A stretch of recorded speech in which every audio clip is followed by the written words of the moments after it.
இங்க இருக்காங்கன்னு வச்சுக்கோங்க, ஒரு தாய் தகப்பனும் 2 பிள்ளைங்க. அந்த 2 பிள்ளைங்களையும் எந்த பிள்ளை கீழ்ப்படிதல் இருக்குதோ, எந்த பிள்ளை சொல்லதெல்லாம் கேட்குதோ, எந்த பிள்ளை அவங்க காரியங்கள் எது சொன்னாலும் என்ன காரியங்களை சொன்னாலும் அதுக்கு ஒரு என்னது ஒரு ஓகே சரிம்மா சரிப்பான்னு சொல்ல ஒரு அட்ஜஸ்ட்மெண்ட் பண்ணுதோ, அந்த பிள்ளைங்களை தான் பெற்றோருக்கு பிடிக்கும். எதை சொன்னாலும் கீழ்ப்படியாம படிக்க சொன்னா படிக்காது, அவங்க ஒரு இடத்துல போக சொன்னா போகாது, இப்படி எதை சொன்னாலும் கீழ்ப்படியாத பிள்ளை எந்த பெற்றோருக்காக பிடிக்குமா?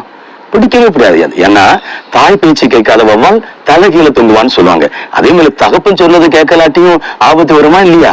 தகப்பன் இறக்க செய்வாரா? ஆனா நம்ம 2 பிள்ளைகள ஒரு பிள்ளை தப்பு செஞ்சா கூட அந்த தப்பு செஞ்ச பிள்ளைகளை ஒண்ணும் செய்ய மாட்டாங்க, ஆனா இறக்க செய்ய மாட்டாங்க. அந்த பிள்ளை ஏதோ ஒரு உதவிக்கு வரும்போது அந்த உதவி அந்த தாய் தகப்பன்னு செய்ய மாட்டாங்க. ஏன்னா கீழ்ப்படுகிற பிள்ளைகள் தான் செய்வாங்க. அவங்களுக்கு தான் இறக்கம் கிடைக்கும் தாய் தகப்பன். அது ஆண்டவர் கீழ்ப்படிந்து ஆண்டவருக்கு இறக்கத்தை பெற்றுக்கொள்ளனா முதல்ல என்ன செய்யணும்? முதல்ல நீங்க கீழ்ப்படியணும்.